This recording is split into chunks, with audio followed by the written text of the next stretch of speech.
ইন্নাল হামদালিল্লাহি নাহমাদুহু ওয়া নুসাল্লি আলা রাসূলিহিল কারীম আম্মা বাদ আউযু বিল্লাহি মিনাশ শাইতানির রাজীম বিসমিল্লাহির রহমানির রহিম কাফ আল কুরআনিল মাজিদ বাল আজিবু আন জাআহুম মুনজিরুম মিনহুম ফাকালাল কাফিরুনা হাযা শাইউন আজীব আইজা মিতনা ওয়া কুন্না তুরাবান যালিকা রাজউন বাঈদ ক্বাদ আলিমনা মা তানকুসুল আরদু মিনহুম ওয়া ইনদানা কিতাবুন হাফিজ।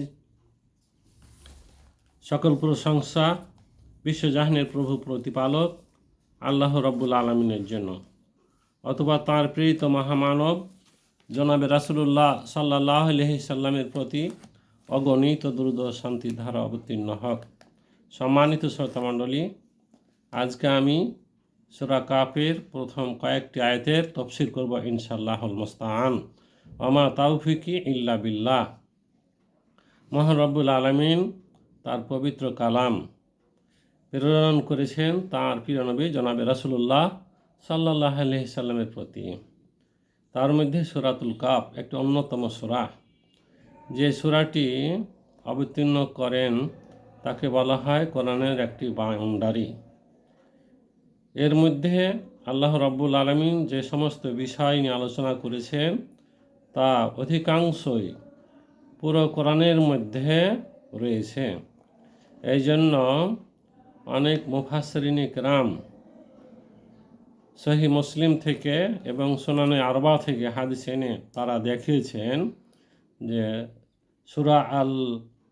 সূরা কফ কোরআনের বাউন্ডারি। সুতরাং এই সূরাকে নিয়ে আজকে সামান্যতম আলোচনা রাখবো ইনশাল্লাহ। আল্লাহ বলেন কফ। কফ শব্দটি একটি শব্দ হিসেবে বা একটি অক্ষর। আমরা কফকে জানি পবিত্র কালামের একটি হারফে মুকাত্তাআত। যেমন সূরা আল বাকারার মধ্যে রয়েছে আলিফ লাম মিম, সূরা আল ইমরানে রয়েছে আলিফ লাম মিম, এবং অন্য আরও কয়েকটি সূরাতে রয়েছে আলিফ লাম মিম, এবং সূরাতে রয়েছে আলিফ লাম রা, এবং আরও অন্য কয়েকটি সূরাতেও রয়েছে আলিফ লাম রা দিয়ে আরম্ভ করা হয়েছে, এবং হা মিম অন্য সূরাতেও রয়েছে, স্টার্টে রয়েছে। আবার রয়েছে তা সিন মিম রয়েছে, আবার তাহা দিয়ে সূরা আরম্ভ করেছেন। অনুরূপভাবে ইয়াসিন, আল্লাহ রাব্বুল আলামিন ইয়াসিন দিয়ে শুরু করেছেন। আলিফ লাম মিম সাদ এবং আলিফ লাম মিম রা, শেষে বলবো কাফ হা ইয়া আইন সাদ সূরা মরিয়মের স্টার্টে আল্লাহ রাব্বুল আলামিন এনেছেন। এখন রইল আপনার কফ, নুন এবং সাদ। কফ হল সূরা কফের প্রথম অক্ষর বা শব্দ। অনুরূপভাবে সাদ সূরা সাদের প্রথম অক্ষর বা শব্দ বলেন। এবং এখন রইল নুন, সূরা কলমের প্রথম শব্দ বা প্রথম আয়াত, প্রথম অক্ষর, প্রথম শব্দ বা প্রথম আয়াত। সম্মানিত শ্রোতামণ্ডলী, আল্লাহ রাব্বুল আলামিন তার পবিত্র কালামে 29টি সূরার প্রথমে এরূপভাবে এনেছেন, যেমন আলিফ লাম মিম। সম্মানিত মুফাসসিরিনে কেরামগণ এর ব্যাখ্যা দিয়ে থাকেন আলিফ থেকে আল্লাহ, মিম থেকে মুহাম্মদ, লাম থেকে লাউহে মাহফুজ। অর্থাৎ আলিফ থেকে আল্লাহ, লাম থেকে লাউহে মাহফুজ, মিম থেকে মুহাম্মদ। আল্লাহ রাব্বুল আলামিন লাউহে মাহফুজ থেকে মুহাম্মদুর রাসূলুল্লাহ সাল্লাল্লাহু আলাইহি সাল্লামের প্রতি কোরআনকে প্রেরণ করলেন, অবতীর্ণ করলেন, এই ব্যাখ্যা দিয়ে থাকেন। যাই হোক, আল্লাহ আলামু বিমুরাদিহি বিযালিক, আল্লাহ এর অর্থ অধিক জানেন। আমাদের রাসূলুল্লাহ সাল্লাল্লাহু আলাইহি সাল্লাম এইগুলোর অর্থ জানতেন কি না তা সহিহ হাদিসে প্রমাণ হয় নাই। তবে সাহাবায়ে কেরামগণ এই ব্যাপারে কিছু যে আলোকপাত করেছেন তাও সহিহ হাদিস দ্বারা প্রমাণিত হয় না। যা হোক, অনুরূপভাবে আপনার আমাদের যে সমস্ত শুরুগুলোতে সূরার স্টার্টে যে হারফে মুকাত্তাতগুলো এসেছে, যেমনভাবে কাফ হা ইয়া আইন সাদ, এটা কিন্তু সম্পূর্ণ ভিন্ন রকম। সূরা মরিয়মের পূর্বে যেমন মা মারিয়াম সন্তান ঈসাকে জন্ম দিয়েছিলেন বেগাইরে আবিন, বিনা বাপে। হযরত জাকারিয়া আলাইহিস সালামের সন্তান হযরত ইয়াহ্যা আলাইহিস সালাম তিনি দুনিয়াতে এসেছিলেন যখন হযরত জাকারিয়া আলাইহিস সালাম বৃদ্ধ, তাঁর স্ত্রীও ছিলেন বৃদ্ধা। আল্লাহ রাব্বুল আলামিন তাকে সুখবর পাঠালেন, জাকারিয়া তোমার সন্তান হবে। তিনি বললেন, রব্বুল আলামিন এটা কি করে সম্ভব? আমি বুড়িয়ে গেছি আর আমার স্ত্রী হলো বন্ধা, সুতরাং আমার কিভাবে বাচ্চা হবে, ছেলে হবে? আল্লাহ রাব্বুল আলামিন কয়েকটি আলামতের কথা বললেন যে তোমার স্ত্রীর সঙ্গে মিলন করার পূর্বে এরূপ তোমার অবস্থা ঘটবে, তখনই তোমার সন্তান হবে। তো এই সূরা তার পূর্বে আনা হয়েছে কাফ হা ইয়া আইন সাদ। এর অর্থ তো আল্লাহ অধিক জানেন, তবে দেখা যায় অন্যান্য সূরার পূর্বে যেমন আলিফ লাম মিম, আলিফ লাম রা, আলিফ লাম মিম রা, আলিফ লাম মিম সাদ, তারপরে হা মিম নুন সাদ তাহা ইয়াসিন কফ এসেছে। মরিয়ম সূরার মধ্যে বিশেষভাবে তার বিশেষত্ব রয়েছে, কাফ হা ইয়া আইন সাদ, এগুলো হরফে মুকাত্তাত। রব্বুল আলামিন যেমন মা মারিয়ামকে তার সন্তান দিলেন বিনা বাপে, হযরত জাকারিয়া আলাইহিস সালামকেও সন্তান দিলেন বৃদ্ধ অবস্থায়। তার চুলগুলো সাদা হয়ে গেছিল, হাড্ডিগুলো দুর্বল হয়ে গেছিল, স্ত্রী মিলনের মতো তার ক্ষমতা ছিল না। সুতরাং তিনি ভাবলেন কি করে হবে। এই সূরার পূর্বে আল্লাহ রাব্বুল আলামিন এমন একটি বিষয়, এমন একটি সম্পর্ক, এমন একটি সাংবিধানিক কোড দিলেন যা আমাদের পূর্বপুরুষ যারা কোরআনের মুফাসসিরিন ছিলেন এবং জগৎ বিখ্যাত উলামায়ে কেরাম, হাদিস বেত্তা, তারাও এ ব্যাপারে মুখ খোলেননি বা খুলতে পারেননি। কারণ আমাদের অন্তরের ভিতরে একটি এমন জায়গা রয়েছে যেই খবর কেউ জানে না। তাই কবি বলেছেন, লিকুল্লি এমরিন শেবুন মিনাল কলবে ফারিগুন লা ইরামু ইত্তেলাহা। প্রত্যেক মানবের অন্তরের মধ্যে এমন একটি ঘাঁটি রয়েছে যেই ঘাঁটির খবর উন্মোচন করতে গেলে তাহার কোনো সন্ধান পাওয়ার সম্ভব নয়। তার মনের খবরকে জানার আমাদের কোনোই সম্ভাবনা ক্ষমতা নাই। মহান রব্বুল আলামিন, যিনি সমস্ত মাখলুকাতের খালেক মালেক, যিনি অতি মহান, আকাশ ও জমিন এবং উভয়ের মাঝে যাহা কিছু আছে তাঁর সৃষ্টি। সুতরাং সে মহান সত্তার এক মহান গ্রন্থ তিনি যে দুনিয়ার মধ্যে প্রেরণ করলেন, তিনি কিছু তার ভাব রাখবেন না, তার গাম্ভীর্য রাখবেন না? তাই তিনি এই সমস্ত অক্ষরগুলি দিয়ে একটি আয়াত বা অনেক বড় বিষয়কে তিনি গোপন রেখেছেন, বা এগুলিকে বলা হয় আয়াতুন মুতাশাবিহাতুন, সংশয়পূর্ণ আয়াত, যেগুলোকে উন্মোচন করা আমাদের পক্ষে মোটেই সম্ভব নয়। তবে এর পূর্বে আমি একটা কথা বলেছি, আল্লাহ রাসূল সাল্লাল্লাহু আলাইহি সাল্লাম জানতেন কি না। তবে আমরা ভাববো বা জানিয়ে নিব তিনি জানতেন, কিন্তু বলেননি। কারণ তিনি বলেছেন, ইন্নী আলামু মা লা তা'লামুন লা আজহাকু কালিল আবকু কাসির। আমি যা জানি তোমরা তা যদি জানতে, তাহলে তোমরা দুনিয়াতে খুব কম হাসতে কাঁদতে বেশি।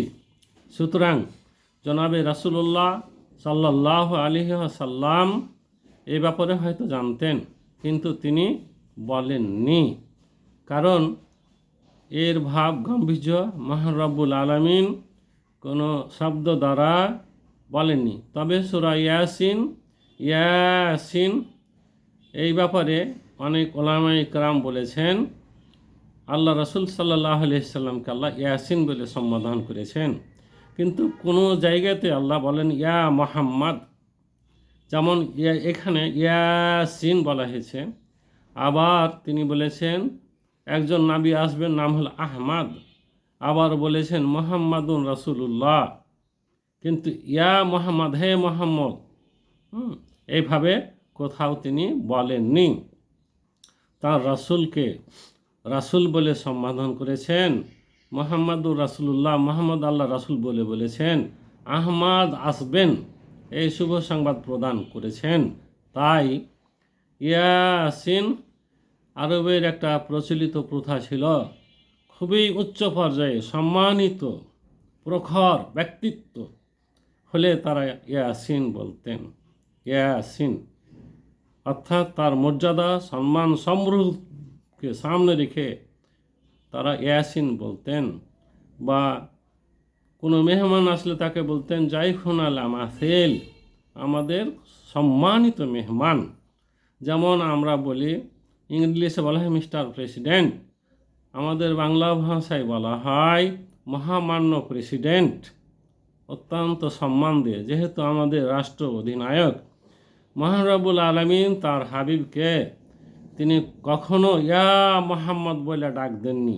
তাই তার এই পবিত্র কালামের মাঝে এখন যে সূরা কফ আমি আলোচনা করতে চাচ্ছি, কফ আল্লাহ বলেন আল কোরআনিল মাজিদ, সম্মানিত পবিত্র কোরআনের শপথ। এরপরে বলেন বাল আজিবু আন জাআহুম মুনজিরুম মিনহুম ফাকালাল কাফিরুনা হাযা শাইউন আজিব।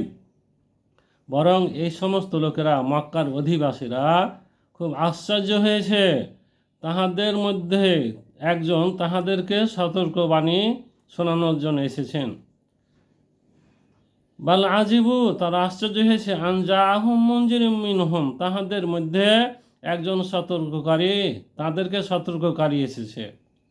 এখন তারা বলে কি ফাকালাল কাফিরুনা হাযা শাইউন আজিব, কাফেররা বলে এটা তো বড় আশ্চর্যের কথা, আশ্চর্যের বিষয়। কেমন করে হতে পারে যে আমাদের মতো খায়, আমাদের মতো পরে, বাজারের দরকার, তার প্রকৃতির দরকার, প্রকৃতির ডাকে যেতে হয়, বাজারঘাট করা লাগে, স্ত্রী মেলামেশা করা লাগে, পরিবার আছে, আর এ কেমন নবী, হাযা শাইউন আজিব, এ তো বড় আশ্চর্যের কথা। সম্মানিত শ্রোতামণ্ডলী, আরবের এই লোকেরা, আল্লাহ রাব্বুল আলামিন তিনি তো তার রাসূলকে বলেছেন আগে তার আত্মীয়দেরকে, নিজস্ব পার্সোনাল আত্মীয়দেরকে, ফার্স্টে আম্মাজান খাদিজাতুল কুবরাকে বলেছেন, তিনি মানে নিয়েছিলেন। খুব কাছের দোস্ত হযরত আবু বকর রাদিয়াল্লাহু তাআলা আনহুকে বলেছিলেন, তিনি মানে নিয়েছিলেন। চাচাতো ভাই আবু ওবায়দা তিনি মানে নিয়েছিলেন, খুব ভালোবাসতেন। আবু ওবায়দা আল্লাহ রাসূল সাল্লাল্লাহু আলাইহি সাল্লামকে ভীষণ ভালোবাসতেন, যেটা আপনারা জানেন। বদরের যুদ্ধে হযরত আমির হামজা রাদিয়াল্লাহু তাআলা আনহু, আবু ওবায়দা রাদিয়াল্লাহু তাআলা আনহু, হযরত আলী রাদিয়াল্লাহু তাআলা আনহু মোকাবিলা করেছিলেন উতবা সাইবা আর উতবার পুত্র ওলীদের। তারা আপনজন ছিলেন, দুই ভাই, ওই উতবা সাইবা বিন রাবিয়া এবং ওলীদ বিন উতবা, তারা তিনজন। এদিকে আল্লাহ রাসূল সাল্লাল্লাহু আলাইহি সাল্লাম চাচা আমির হামজাকে বলেন, হামজা বিন আব্দুল মুত্তালিব, তার চাচাতো ভাই আবু ওবায়দা এবং আলী বিন আবু তালেব, তাদেরকে যাওয়ার নির্দেশ দেন, যাও মোকাবিলা করো। সেই আবু ওবায়দা আল্লাহ রাসূল সাল্লাল্লাহু আলাইহি সাল্লামের বাল্যকাল থেকে, ছোট বাচ্চাটি থেকে তাকে খুব স্নেহ করতেন, ভালোবাসতেন, কোলে নিতেন। তিনি আল্লাহ রাসূলের বয়সে বড় ছিলেন, তার বড় চাড়া জুবাইরের ছেলে ছিলেন। তো ওবায়দা বিন জুবাইর তার ছেলে। তো তিনি জানতেন, তিনি প্রথমে ইসলাম গ্রহণ করেছিলেন। হযরত আলী রাদিয়াল্লাহু তাআলা আনহু তিনিও বাচ্চা মানুষ, তখন একেবারে বাচ্চা মানুষ, তিনি ইসলাম গ্রহণ করেছিলেন। এই আবু ওবায়দা রাদিয়াল্লাহু তাআলা আনহু আল্লাহ রাসূল সাল্লাল্লাহু আলাইহি সাল্লামকে খুব ভালোবাসতেন। এখন কাফেররা বলল যে হাজা সাইউন আজিবে, তো বড় আশ্চর্যের বিষয়ে, আমাদের মতো খায় পরে বাজার কটে সব কিছুই তার প্রয়োজনীয়তা করে, আর এখন একে আমাদের রাসূল মানতে হবে। এখন তারা কথা উঠালো, আয়জা মিতনা অকুন্না তুরাবান জালিকা রাজুম বাইদ। আল্লাহ রব্বুল আলামিন কিয়ামতের ভয়াবহতার কথা, জান্নাত জাহান্নামের কথা উল্লেখ করেছেন। বলেন, তখন তারা বলে, আমরা যখন মরে যাব, ওয়াকুন্না তুরাবান, আর আমরা যখন মাটিতে পরিণত হব, জালিকা রাজুম বাইদ, এই প্রত্যাবর্তনটা অত্যন্ত দূরের কথা। কি করে সম্ভব হবে? আমরা মরে যাব, মাটিতে মিশে যাব, এক জায়গার মাটি অন্য জায়গা যায়, রক্ত মাটির সঙ্গে মিশে যায়, মাংস পচে সরে যায়, হাড়হাড্ডিগুলো মাটির সঙ্গে মিশে যায়, থাকে না, এরপরে আবার আমাদের পুনর্জীবিত করা হবে? এটা কেমনে হয়? সম্মানিত শ্রোতামণ্ডলী, এই আরবের কুরাইশিরা, বনি ইসমাইলেরা, ইসমাইলি বলা হতো তাদেরকে, কারণ হযরত ইব্রাহিম আলাইহিস সালামের ছেলে ইসমাইল আলাইহিস সালাম, তার বংশধর তারা। যে জমজম কূপের কথা আপনারা জানেন, যখন ইব্রাহিম আলাইহিস সালাম সে পুত্র হযরত ইসমাইলকে মক্কার মরু প্রান্তে রেখে যান, পানি ছিল না, মাত্র কয়েকখানা রুটি আর এক সুরাহি, এক কলস পানি আর কয়েকখানা রুটিতে রেখে যান। মা হাজেরা শিশু সন্তান ইসমাইলকে নিয়ে সেখানে থাকেন। তিনি পানির জন্য ছোটাছুটি করেন, দৌড়াদৌড়ি করেন, পানি পায় না। হযরত ইসমাইল আলাইহিস সালামের ঘুম ভাঙছে, মাটিতে পা মারতে মারতে দেখা গেল ওখানে পানি উঠেছে।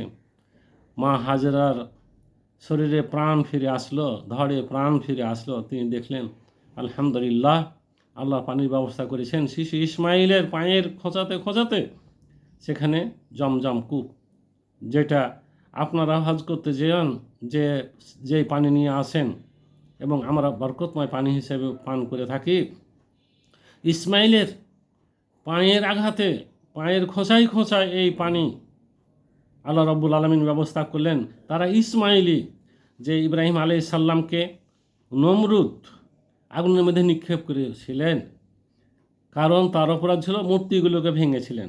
এখন এই কাফেররা, মক্কার কুরাইশিরা, ইসমাইলেরা, তারা বলে যে আমরা যখন মরে যাব, মাটিতে মিশে যাব, আমাদের রক্ত, গোস্ত, মাংস, চর্ম, মজ্জা এবং যাহা কিছু আছে কিছুই থাকবে না। কোথাকার মাটি কোথার সঙ্গে মিশবে? আর আল্লাহ আমাদেরকে আবার, আল্লাহ সুবহানাহু ওয়া তাআলা আল্লাহ আমাদেরকে আবার কী করবেন? পুনর্জীবিত করবেন? এটা দূরের কথা। তারা অবিশ্বাস করলো। তারা এটা ভালো করে জানতো, ইব্রাহিম আলাইহিস সালামকে যে আগুনে ফেলানো হয়েছিল, আগুনে পোড়াতে পারে না আল্লাহর হুকুমে। আল্লাহ বলেছিলেন, ইয়া নারু কুনি বারদান ওয়া সালামান আলা ইব্রাহিম, এই আগুন ইব্রাহিমের উপর শান্তিদায়ক হয়ে যাও। কুনি বারদান ওয়া সালামা, শান্তিদায়ক, ঠান্ডা শীতল শান্তিদায়ক, না অতি শীত না গরম।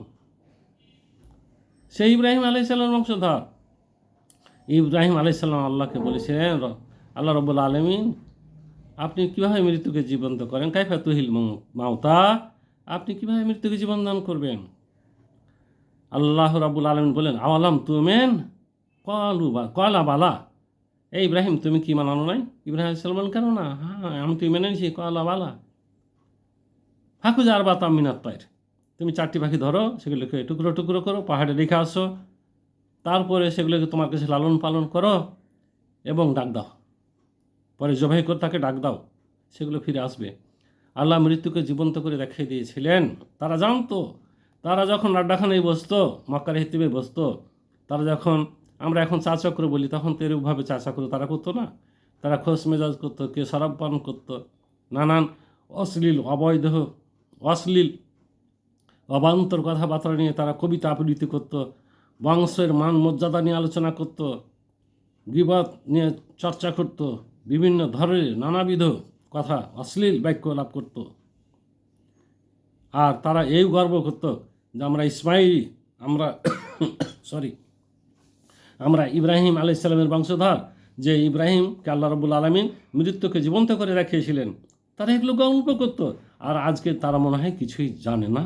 যা মিতনা কুনা তুরাবান যা লেখারা জুম বাইদ, তারা এখন এই কথা বলে যে আমরা যখন মরে যাব, মাটিতে মিশে যাব, আমাদের সব কিছু বিলীন হয়ে যাবে, কোথাকার মাটি কোথায় যাবে, তারপরে আল্লাহ আমাদেরকে আবার ফিরে আনবে। এটাও খুব দূরের কথা। সম্মানিত শ্রোতামণ্ডলী, এখন দেখুন আল্লাহ রাব্বুল আলামিন তাদের যে এই ধ্যান ধারণাকে ভেঙে দিয়েছেন। আল্লাহ বলেন, কাদ আলিমনা মা তানকুসুল আরজু মিনহুম ওয়া ইনদানা কিতাবুন হাফিজ। কাদ আলিমনা, আমরা জানি, মা তানকুসুল আরজু মিনহুম, তাদের ডেড বডিগুলো মাটি যে খেয়ে ফেলে, ভক্ষণ করে ফেলে, মিশিয়ে যায়। ওয়া ইনদানা কিতাবুন হাফিজ, আমাদের কাছে রয়েছে সুস্পষ্ট কিতাব, রক্ষণাবেক্ষণকারী কিতাব। তারা কোথায় যাবে? আজকের যুগ নেই, আমরা বুঝি যে আমাদের ব্লাড টেস্ট করা হয়, ইউরিন টেস্ট করা হয়। হাসপাতালে গেলে, বিশেষ করে পাবলিক হাসপাতালগুলোতে গেলে অনেক রুগী, কার রক্ত কোথায় যায় তা না। যখনই ইউরিন টেস্ট করার জন্য, ব্লাড টেস্ট করার জন্য একটি বোতল দেওয়া হয়, ওখানে কম্পিউটারে একটা নাম্বার দিয়ে দেয়। ওইটার মধ্যে আপনি প্রস্রাব করলেন, রক্ত দিলেন, সেগুলোকে তারা পরীক্ষাগারে পাঠিয়ে দেয়। ল্যাবরেটরিতে পরীক্ষা হয়ে গিয়ে রেজাল্ট আসে। আপনি যখন আপনার কার্ডটি দিলেন, আপনার প্রেসক্রিপশনটি যখন দিলেন, আপনার ইউরিন রিপোর্টটা, আপনার ব্লাড টেস্ট রিপোর্ট সব কিছু ঠিক মতো এসে যায়। আল্লাহ সৃষ্টি মানুষে যদি আপনি এত উন্নত মানের ব্যবস্থাপনা করতে পারেন, মহান রব্বুল আলামিন আপনাকে সৃষ্টি করেছেন, আপনাকে মেধা দিয়েছেন, জ্ঞান দিয়েছেন, বুদ্ধি দিয়েছেন। সুতরাং আপনি কি করে চিনতে পারেন? এখন আমরা এটা বুঝি, আমাদের কাছে তার খুবই সুস্পষ্ট প্রমাণ।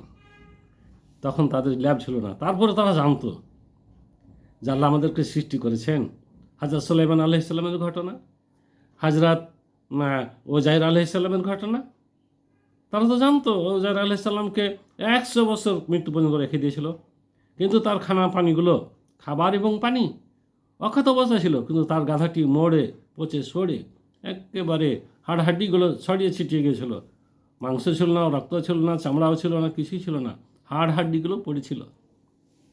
আবার ওখানে জনপদ গঠিত হয়েছিল, কিন্তু জনগণ কেউ দেখতে পায়নি যে এটা ওজায়ের এখানে পড়ে আছে। একজন নবী ছিলেন, তার গাধাটি এভাবে মারা গেছে, খাবারগুলো এখানে রয়েছে, কোনো পক্ষী তো খাবারগুলো খায়নি, পানীয়গুলো পক্ষীতে খায়নি। আর 100 বছর পর্যন্ত সেই সূর্যের তাপেও পানিগুলো অক্সিজেন হয়ে যায়নি। আল্লাহ রব্বুল আলামিন অব্যাহত রেখেছিলেন, অক্ষত অবস্থা রেখেছিলেন। সুতরাং তারা এসব ঘটনা জানতো, বসে খুব আলাপ করতো।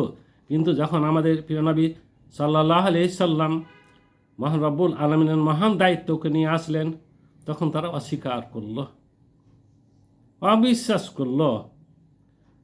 সম্মানিত শ্রোতামণ্ডলী, আল্লাহ রাব্বুল আলামিন আমাদেরকে বুঝার তৌফিক দান করুন, আমাদেরকে তার প্রেরিত মহাগ্রন্থ আল কোরআনকে অধ্যয়ন করার, রিসার্চ করার, গবেষণা করার তৌফিক দান করুন। আজ এখান থেকে সুবহানা রাব্বিকা রাব্বিল ইজ্জাতি আম্মা ইয়াসিফুন ওয়া সালামুন আলাল মুরসালিন আলহামদুলিল্লাহি রাব্বিল আলামিন।